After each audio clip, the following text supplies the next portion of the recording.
Salam əziz şagirdlər, hər birinizi xoş gördük. İnformatika dərsinə xoş gəlmisiniz. Biz ötən dərsimizdə informasiya xassələri və onların təqdim edilmə formaları haqqında danışmışdıq. İndi isə yeni və çox maraqlı mövzuya başlayırıq. Biz hər gün ətrafımızda yeni məlumatlar alırıq. Eşidirik, görürük, oxuyuruq və s. Bugünkü dərsimizdə isə həmin məlumatların informasiya prosesləri necə gedir, onun haqqında danışacağıq. Uşaqlar, siz heç düşündünüzmü? Biz hər gün informasiyanı necə qəbul edirik, necə yadda saxlayırıq, necə dəyişirik və necə başqaları ilə paylaşırıq? Məsələn, müəllim sinifdə dərs danışanda siz qulaq asırsınız. Bu informasiyanın qəbulu prosesidir. Dərs zamanı öyrəndiyinizi yadda saxlayırsınız. Bu saxlama prosesidir. Sonra ev tapşırığını edəndə beyninizdəki məlumatı istifadə edib işləyirsiniz. Bu informasiyanın emalıdır. Və nəhayət, sonda öyrəndiyinizi dostunuza izah edirsiniz. Bu da informasiyanın ötürmə prosesidir. Gördüyünüz kimi, biz fərqinə varmadan hər gün informasiya proseslərindən istifadə edirik. Amma bugün biz həm insanların gündəlik həyatından, həm də kompüterin işinə uyğun nümunələrlə öyrənəcəyik. Yəni, dərsimiz həm maraqlı, həm də faydalı olacaq. Resurs nədir? Gəlin əvvəlcə bu sualı düşünək. Resurs dedikdə biz gündəlik həyatda ehtiyac duyduğumuz imkanları nəzərdə tuturuq. Məsələn, su həyat üçün resursdur. Neft və qaz enerji üçün resursdur. Eyni ilə informasiya da strateji resursdur. Yəni, cəmiyyətin inkişafı, dövlətin idarə olunması, elmin irəliləməsi üçün informasiya çox vacibdir. Düşünün, bir ölkənin iqtisadiyyatı haqqında dəqiq məlumat olmasa, qərarlar səhv qəbul olunar. Bir şirkət bazarında rəqiblərini izləməsə, düzgün biznes qura bilməz. Deməli, informasiya həm dövlət, həm şirkət, həm də hər bir insan üçün lazımlı sərvətdir. İnformasiyanın prosesləri. İnformasiya ilə işləyərkən biz onu sadəcə almırıq. Onunla bir neçə proses həyata keçirilir.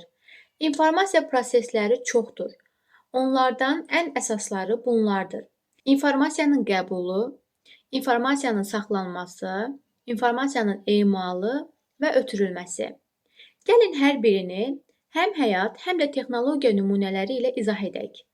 İstənilən problemin həll olması üçün ilk öncə informasiya əldə olunmalı və toplanmalıdır. İnformasiyanın qəbulu.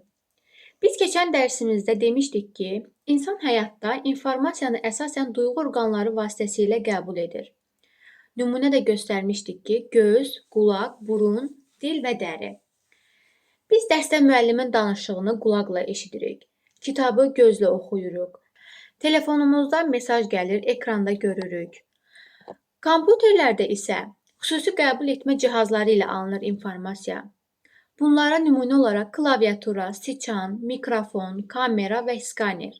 Bunlar informasiyanın qəbulu üçün istifadə olunan qurğulardır. İnformasiyanın saxlanması. Qədim dövrlərdən bəri insanlar baş verən hadisələri gələcək nəsillərə ötürmək üçün gördükləri hər şeyi, bütün təəssüratlarını daşların üzərində təsvir edirdilər.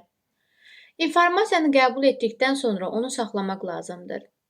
İnsan üçün bu yaddaşdır. Biz gördüyümüzü və eşitdiyimizi yadda saxlayırıq. Bəzən insan yaddaşı da bunları saxlamağa tab gətirə bilmir. Onun üçün müxtəlif yaddaş cihazlarından istifadə olunur. İnformasiyanın daşıyıcıları fiziki olaraq 4 növə bölünür. Bura daxildir perfokart, perfolent, maqnit lenti, maqnit diski, CD optik disklər, DVD, daha sonra yaddaş kartları, flash yaddaş. Kompüterdə isə informasiya yaddaş qurğularında saxlanılır. Əsas yaddaş qurğusu RAM-dır kompüterdə. Bu müvəqqəti yaddaşdır. Bunun haqqında növbəti dərslərdə daha ətraflı məlumat verəcəm. Daşınan yaddaş qurğularına daxildir hard disk, SS disk, flash kart, CD, DVD və bulud yaddaşı. Bunları nümunə göstərmək olar. Burada gündəlik həyatda nümunə gətirsək, siz şəkil çəkirsiniz və telefonun qalariyasında saxlayırsınız.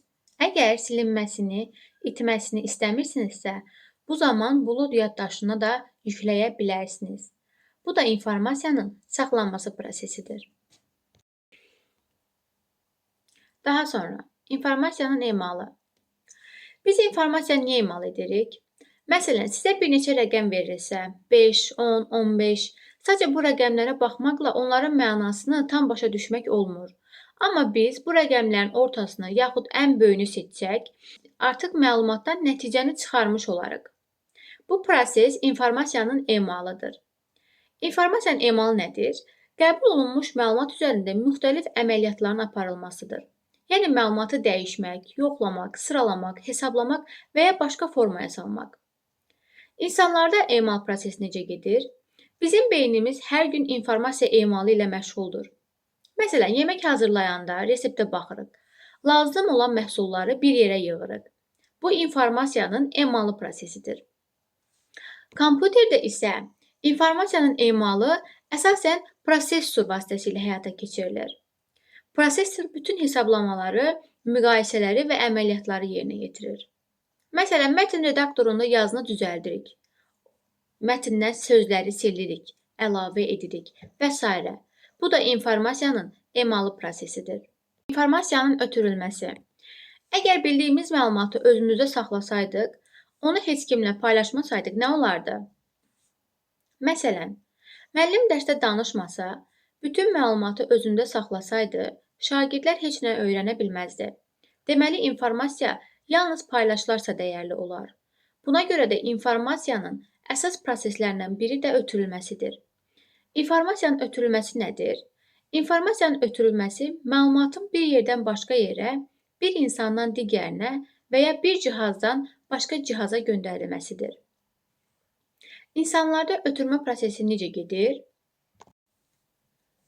Danışmaqla, yazmaqla, işarələrlə, məsələn, başımızla təsdiq etmək üçün yelləmək və s. Bunların hamısı informasiyanın ötürülməsidir. Kompüterdə bəs necə gedir ötürmə prosesi? İnternet üzərində məlumat paylaşmaq üçün şəbəkə kartı, modem və ya Wi-Fi-dan istifadə olunur.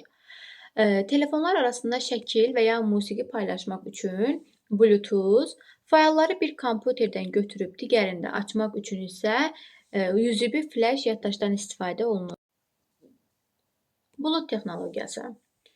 İndi müasir dövrdə ən çox istifadə olunan informasiya daşıyıcılarından biri də bulud texnologiyasıdır. Bulud dedikdə real səmadakı bulud nəzərdə tutulmur. Burada bulud internet üzərində məlumat saxlama texnologiyasıdır. Məsələn, sən Google Drive-a şəkil yükləyirsən. Telefon sənin əlində deyil, şəkillər hardasa Amerikadakı böyük serverlərdə saxlanılır. Amma sən internet olan hər yerdə ona daxil ola bilərsən. Buludun üstünlükləri nələrdir? Fayllar itmir, çünki internetdə saxlanılır. İstənilən yerdən giriş mümkündür. Başqaları ilə asan paylaşmaq olar. Tutaq ki, sən evdə kompüterdə bir təqdimat hazırladın. Amma onu flaşa yazmağı unutdun. Sabah məktəbdə açmaq üçün sadəcə Google Drive-a daxil ola bilərsən. Nəticə olaraq, uşaqlar, informasiyanın həyatımızdakı rolu çox böyükdür. O, strateji resursdur. Biz onu qəbul edir, yadda saxlayır, emal edir və başqalarına ötürürük. Bunun üçün isə həm insanlar, həm kompüter qurğuları iştirak edir. Müasir dövrdə bulud texnologiyaları bu işi daha rahat və təhlükəsiz edir. Deməli, uşaqlar, bugünlük dərsimiz bu qədər. Diqqətiniz üçün təşəkkür edirəm. Ümid edirəm ki, təqdimat sizə faydalı oldu. Sağ olun. Gələn dərslərə qədər görüşənədək. Kanala abunə olub videonu bəyənməyi unutmayın. Hələlik.